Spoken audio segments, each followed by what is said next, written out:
Hey everyone, this video is intended to give you some extra help on your reading responses. Reading responses make up 60% of your grade in this class. You have a total of 5 reading responses due at the end of each week, the first one being due during the second week of this class. So I want to show you that in the module page, there's this Getting Started Course Resources module. Underneath the link to the syllabus, right here is where you can find reading response instructions. Okay, now each of your reading responses, all 5 of your reading responses, are a response to something that I've assigned for you to read. Where are you going to find that reading material? I also call this reading material supplemental reading material. Well, you're going to find it in the module. So for week 2, for instance, right, you're going to go through all of the content here, and you're going to get at the very end to the assignments tab and see that here I've provided another link to the reading response instructions just in case you missed them. And then this is the actual article that I want you to read. It's an article written by Jeffrey Toobin called Our Broken Constitution. In addition to that, I've even posted a video with an interview that Toobin did, just in case you read the reading and you're like, I still have no idea what this guy is talking about. It's a tough reading. It's the most difficult reading you're going to do for this course. So I like to start out with the hard stuff, and as a result, things will get easier for you later on. But you want to make sure to read the article, watch the video if you're still struggling with wrapping your head around his argument, and then here is where you would submit your reading response. Okay, so watch out for this material under the assignments tab in all of your modules. Let's go back up to reading response instructions though. I'm going to scroll back up here to the top. I'm going to click on this, and the first page of this document is what you really need to pay attention to and focus on. So here are all of your instructions. Reading responses need to be a minimum of 500 words, about 1,000 word maximum. If you go like 50 words over that, doesn't bother me, no worries. Just make sure you write a minimum of 500 words. If you write 300 words, I can tell that you didn't really put forth much of an effort. So make sure you at least do that minimum. Okay, your paper is going to be single-spaced. I know that's really strange. Many of your instructors ask for double-spaced, but I actually prefer reading single-spaced papers.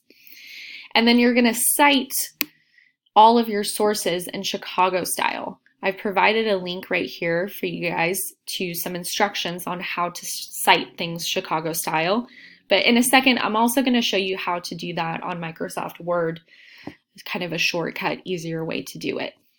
Okay, number of citations. It's important to note that I'm asking you to cite the supplemental reading that you've been assigned. So for your first reading response, in this case, it's going to be the Toobin article. I'm also asking you to cite your textbook once, and then I'm also asking you to cite a credible outside source.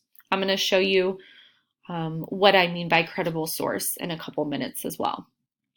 You're going to obviously, like I said just a couple minutes ago, submit that paper via the link provided on Canvas within the corresponding module. Okay, so here's kind of a summary of the assignment.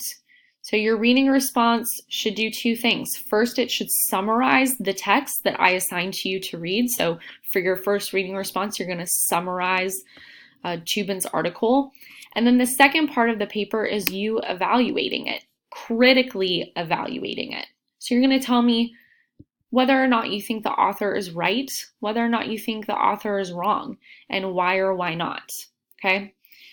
So here I've even provided for you an outline, how you should organize your paper. You need an introduction, and you want to tell me what you're going to argue in that introduction paragraph. So I actually recommend that you write your introduction paragraph after you've written your paper. You can even borrow this thesis statement that I've provided for you. In this paper, I will argue blank because of blank, right? So in this paper, I will argue that Tubin is wrong. Our Constitution is perfect because, you know, I don't know, whatever you come up with, okay? And then here, your first body paragraph, like I said, you're going to summarize the text. Here's an example of how you can even organize your sentences within that body paragraph.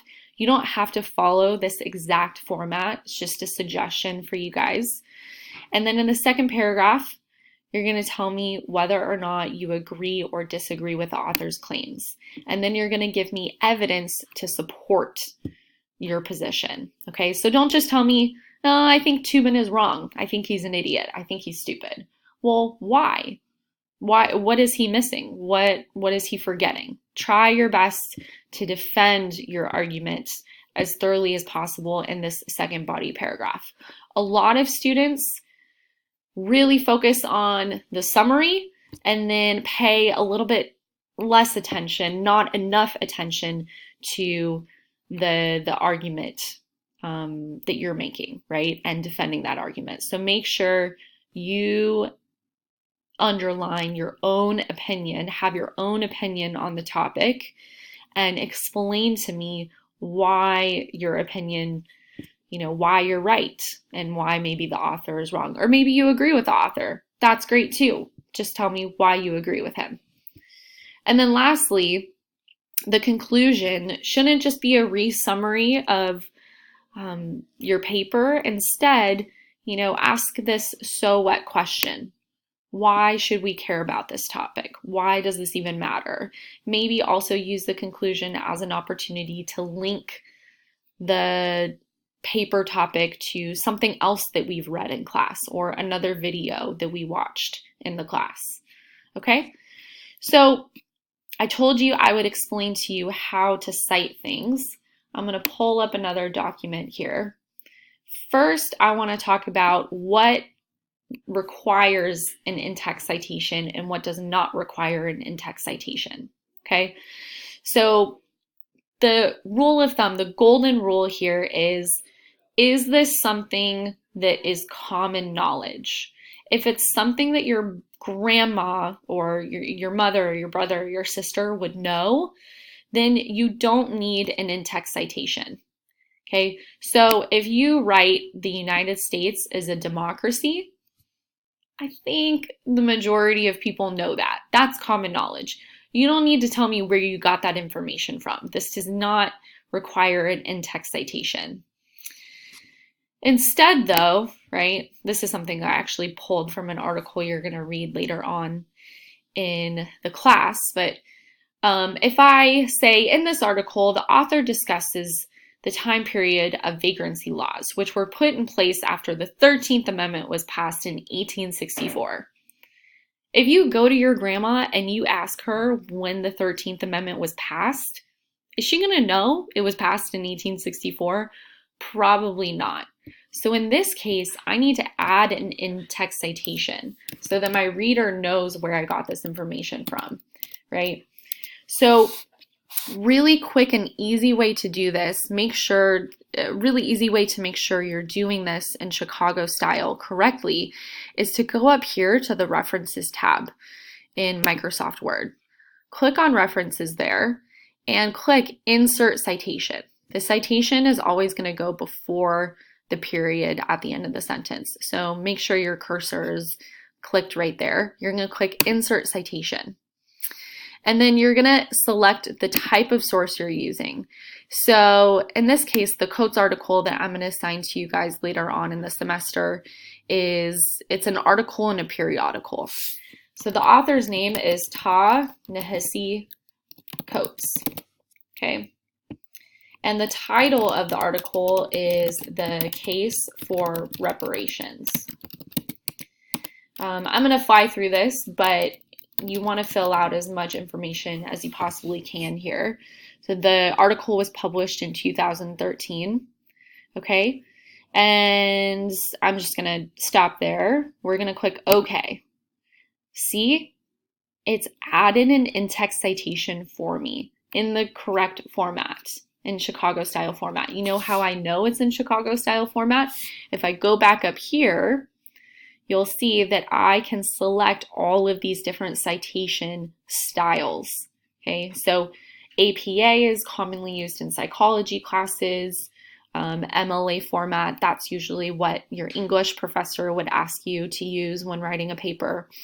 A lot of the social sciences, particularly political science, requires that you cite Chicago style.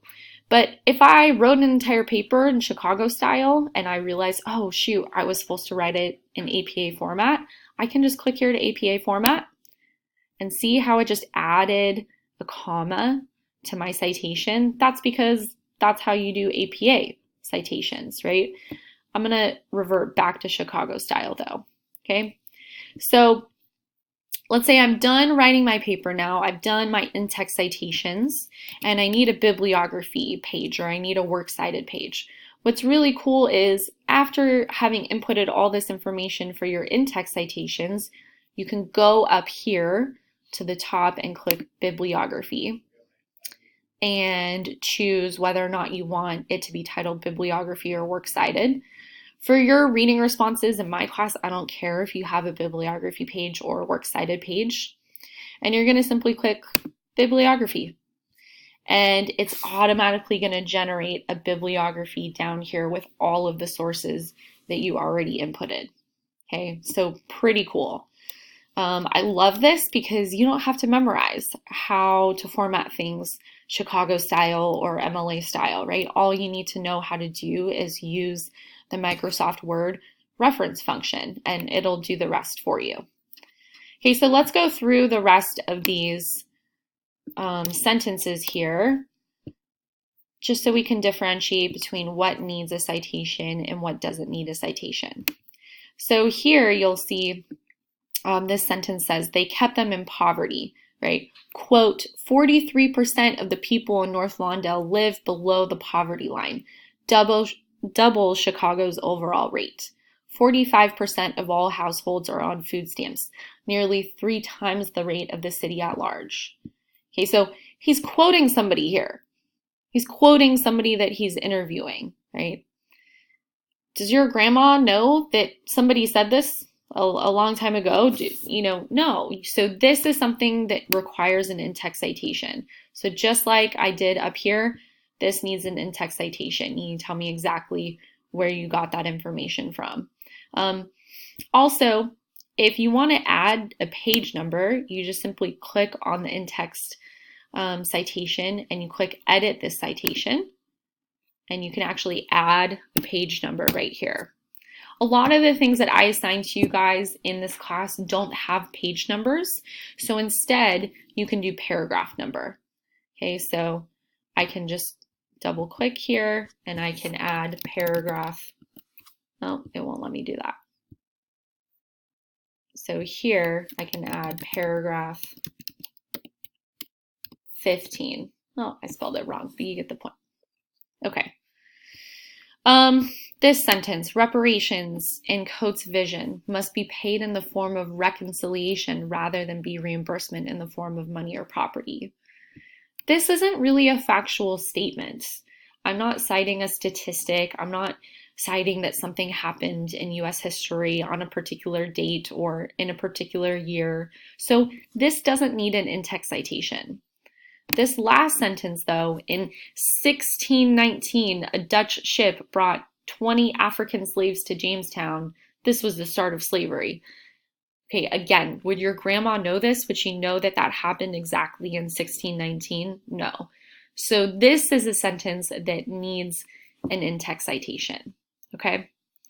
So now you guys know what I'm looking for in reading responses, and you know how to cite things in your reading responses properly. One last thing I want to show you is there are a couple resources in the module where we found the reading response instructions.